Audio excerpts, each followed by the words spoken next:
We all have stories to share, and today's guest, Abbie Emmons, wants to help make them a reality with her new book, Make Your Story Matter, an interactive guide to unlocking your brain's storytelling power and writing a book readers love. Thank you so much for being here today, Abbie. Thank you so much for having me. I'm really excited about this book. As a psychologist myself, and I love our books. I love this approach to storytelling. Where did the idea of Make Your Story Matter really originate for you? So it originated from my own curiosities about storytelling, really. It was the answer to questions that I have asked myself for many years and tried to find the answers through writing advice and articles and videos and all of these other sources that oftentimes kind of don't hit on the reason why we emotionally connect with a story and care about it. And I think a lot of writers feel very disillusioned and very frustrated and overwhelmed by how much writing advice there is out there because a lot of it contradicts itself. A lot of it feels like just opinion. And a lot of it is not grounded in science, right? In psychology. It doesn't have a scientific explanation for why it works. So that's the question I started to ask myself as I was starting to write more and ask myself, okay, how can I make my stories more meaningful and inspiring and emotional? How can I make my readers care about my characters? What is that magic ingredient that makes a story lovable? And as I started asking myself that question and kind of digging into um, these questions more, I realized the answer is not necessarily in all the writing advice. The answer is in psychology, because if we can understand how the human brain interacts with story, then we can understand how to write a story that would make our reader's brain say, oh, I want that. I want to go deeper. I want to see the rest of this story. I need to know what happens next. So that was really the origin of where this book came from and really where my whole channel on YouTube came from, the whole concept of digging into the psychology aspect of storytelling. I have tried to write so many novels in my life, and I have to agree, there's so much overwhelming advice. Some people are like, you have to have you have to have a structure, you have to have all planned out. And some people say, just kind of go with the heart. And I love that you're like, it's intrinsically kind of like, it's all inside of you, how to tell a Mm. story. And you can kind of bring that out. And that's what I really love about your approach to this.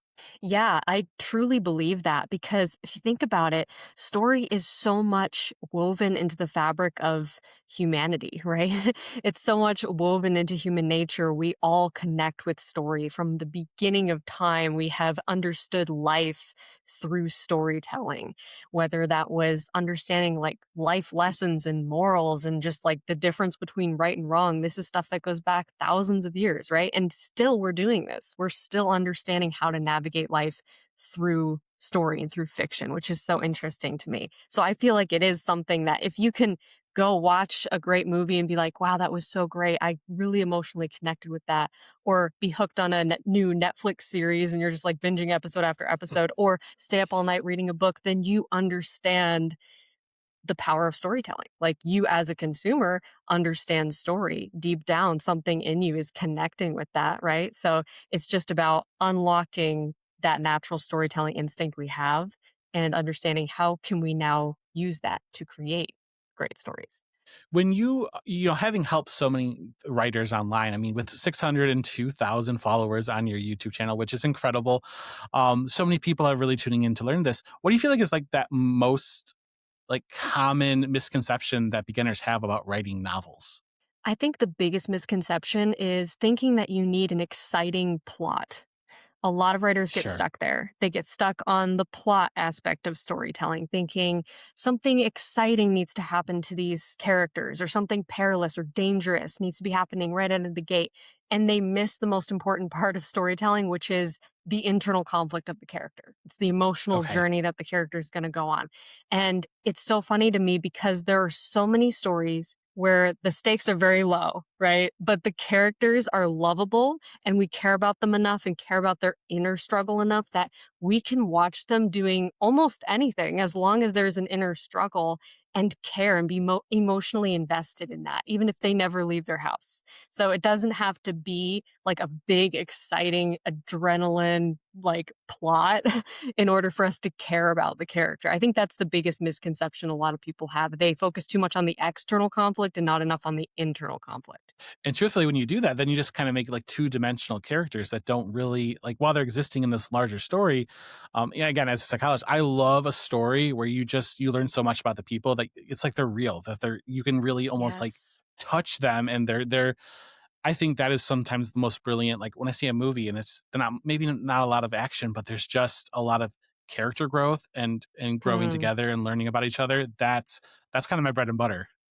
Yeah, and that stays with you so much longer, doesn't it? Like, you Mhm. remember it more. Like, it has more of an emotional impact on you than if you watch, like, a high stakes action movie where all of this exciting stuff is happening, but the characters don't really change as a result of their journey internally. So it's like, what was that? I just watched somebody, like, you know, defy death for 2 hours and survive to tell the non-riveting tale. I always think of one of my favorite novels growing up, and to this day, I reread it quite frequently, is Tuck Everlasting. And not a lot happens in Tuck Everlasting, but it is all just about like the psyche of these people, you know what I mean? And just how Mm. the conflict of not aging kind of impacts them. So when you're talking about that, you're like, yeah, those are the stories that I'll be like, I have to tell people to watch these or to read these um, or this is the one I go back to because again, an action film or like a book that's just kind of there's nothing wrong with an action film or something like that, but they don't always have that lasting impact years and years and Right. decades later. Yeah, so true. And the ones that do, I can guarantee have that other layer, that deeper layer of the internal conflict where we see that character go through some dangerous, perilous stuff, but they also change internally as a result of their journey. Like they look different at the beginning than they do at the end. And that transformation, I think, is what makes a story truly satisfying because deep down, we all can relate to that struggle, right? Of internal conflict, of we have false beliefs that hold us back, keep us from achieving true happiness. And we can relate more to a character when we see that they also struggle with false beliefs and fears and desires.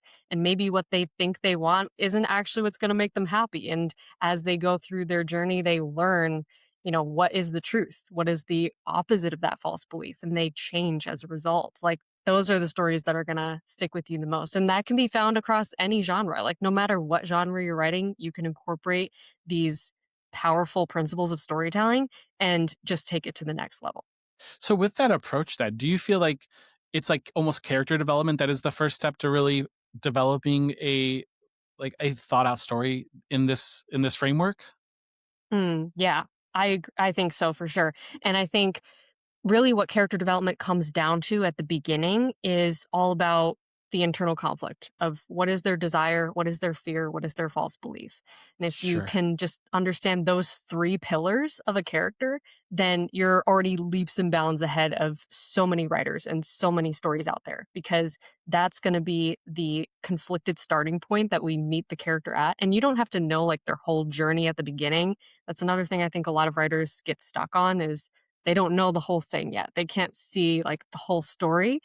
And you don't have to see this whole story to get started. Like you can get started with just a character who is in a conflicted place, wanting something, but they're also afraid of something. And they have this truth that's like this inner compass that they live by that's not actually true. It's based on a false belief about themselves. Like that already is like such a perfect storm of internal conflict that's going to make people relate to your character so much more and also root for them and want to see them succeed.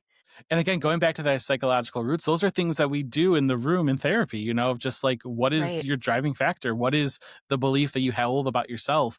And so like, this is all, like you said, it's rooted in science, which makes it easier almost, to bring it to a story of like when you have something to back it up and these experiences, even if you don't have the words, the terminologies for them, these are things that we all intrinsically have that can kind of be put forth to telling a story. Yeah, exactly. That I even like to think of it like a therapy session sometimes with my characters. Like if you can't figure out what's wrong with your characters or what they're struggling with, like pretend you're sitting them down on a couch and just ask them why. Why do you feel that way? Why do you think that way? Why do you believe that? Why do you want that? Why are you afraid of that? Like if you keep asking them why, and like imagining what they would say, that is I find a really easy, quick way to dig down to what really drives them. I mean, that's incredible. And then with writing it now putting it in a book, Make Your Story Matter, what did you learn kind of about yourself and how you approach your writing as you're kind of condensing this all for a book to give to people?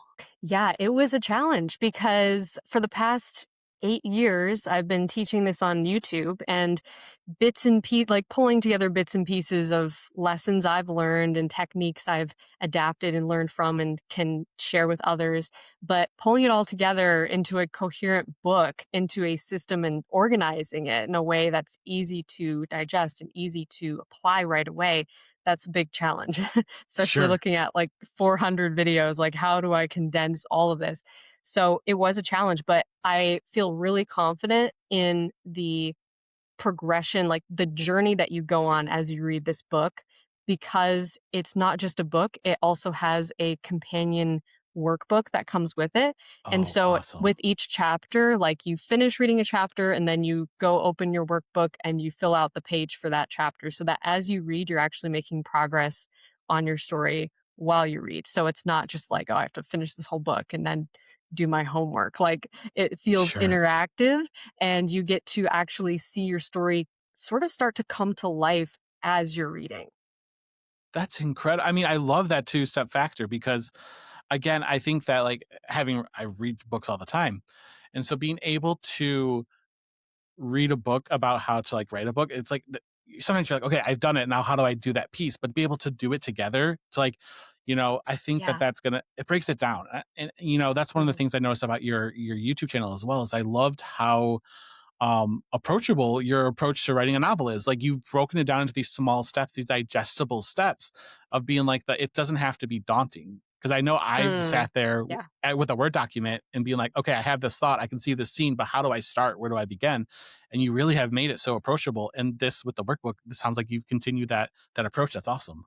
Thank you. Yeah, it's so important because you don't want to be overwhelmed, right? That just stunts your creativity. Creativity needs to feel free and uncontrolled. And I think the mark of a good teacher is like knowing what not to teach because there's so much that you can, just pile onto somebody who's Sure. learning. But knowing what to teach and what to kind of hold back or save for later is so important to draw that distinction. And you really don't need a lot to get started. Like you just need a spark of an idea. That's why I use the method that I call the WWW method, which is who, what, why. And it's really that simple. Like just figuring out the who, your characters, the what, the journey they go on, and the why or the theme or the truth that you want to share through the story. Like those three pillars alone are just a great place to get started. And as we know too, like when it comes to gold building, like if you start with the smallest step, the steps build. So to have just like even starting with a who is your character, and then the next time you go back and it's the why, you're you're building momentum. You're kind of snowballing into what, like you said, is eventually a novel or a piece of work that somebody can be like finally say, I've done it. It's completed. Right. Yeah, exactly. So true. So then when it comes to the different the mediums, with the YouTube channel, with writing the novel, how do you feel like the approach is different to giving those to people? Because I feel like, with the YouTube channel, I feel like a lot of younger kids have kind of gone to like the YouTube medium. They see those. I love a book myself. I love being able to tangentially to hold it. Like, how do you approach those two to make sure that it's getting the mass appeal to people? Hmm. Going back to the interactive element, I think is the difference here because I've read a lot of books on creative writing, and a lot of them are very information heavy, right? They're very much weighed down by theory and rules and structure, and it can be very overwhelming and not fun. So I try to look at what have I made in the past that's really connected with people, like the Yeah. videos, the YouTube channel, even live trainings and courses and things like that, and look at okay, what is it that's appealing here? Like, why are people connecting with this? And I really think it's the interactive element. One thing that I do a lot in my videos is I don't tell people so much what to do. I have them ask questions of themselves. So I always end my videos with a recap of asking yourself questions. And I found a lot of writers connect really well with this. So actually, all throughout Make Your Story Matter, at the end of every chapter, there's a section of ask yourself with prompts. And I find this really effective because when you ask your brain a better question, it finds a better answer. And Sure. oftentimes the answer was already there and you just didn't have a good question to pull it out. So Sure. that's something that I've seen a lot of people on my channel connect with, a lot of my online students have connected with. And I wanted to incorporate that into the book so that it carries over that same vibe of we're interacting with this. I'm pulling on my own creativity to come up with these answers. I'm not just being told what to think. Right, because then, when you're just being told what to think, it's not like your original idea, you know what I mean? Like, Right. you're trying to really inspire everybody to have their own journey with the writing and not just like, what is Abby telling you to do, you know? Right, exactly. Exactly. Like I'm just here to guide you to show you like what are the principles of psychology that everyone can relate to and how do they show up in story so that we can pull on our own inner creative genius to take those stories out of our heads and make them something real. Is there a piece of writing advice that you used to believe that since you've been on this journey of kind of discovering both your YouTube channel and also your book, Make Your Story Matter, that has changed? Like how you kind of, it's Mm. evolved on how you thought about it? Yeah, I love that question. Probably the advice that you have to write what you know. I used to think that was true, and now I don't agree with that. I think I always say write what you know emotionally because Okay. if you only write what you know, then you're going to stop yourself from writing so many stories that you're inspired to explore. And a lot of times we're inspired to explore stories and conflicts and relationships and situations that we're not familiar with. That's why we're intrigued by them. And when you reframe it as write what you know emotionally, then you can write almost anything because you can see a story about characters that maybe are going through grief that you have not experienced, but maybe you've experienced grief on some level with something else in your life.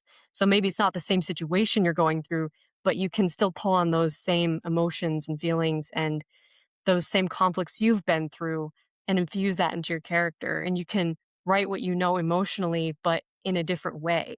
And I like to tell, especially young writers, this because I know a lot of teen writers and young writers feel like they haven't had enough life experience to write what they know. And I always tell them if you write what you know emotionally, you're going to bring that heart and that emotion to your story and also be able to explore something that maybe you haven't experienced yet, but you want to explore in a creative way. So I think it's always good to expand your horizons. I love that because I think you're right that we do get stuck in the idea that we have to like to be authentic, to tell an authentic like story, you have to have that life experience in that. But what you're talking about is like emotional experience there of like Right. emotions are universal. As we know from like Hmm. Inside Out and stuff like that, everybody experiences these, Right. but like the way that their experience can be different. So to be able to like taking something like grief or like loss or we all know what happiness is to some degree, but like that could be different.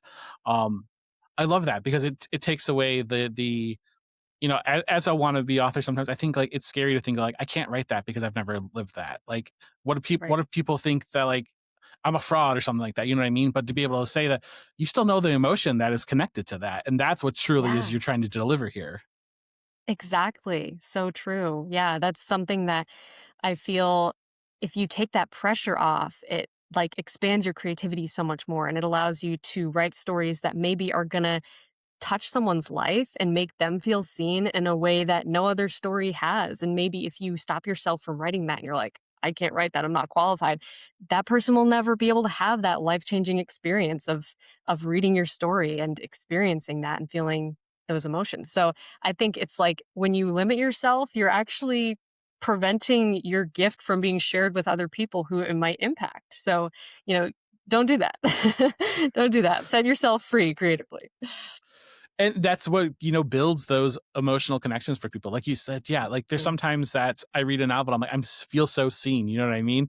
And Yeah. if I didn't have that novel, I may be wherever I was in my life may have not have had the growth that I needed from reading that book. And so it's good to have, like you said, just open your mind and set yourself free and just kind of have that experience.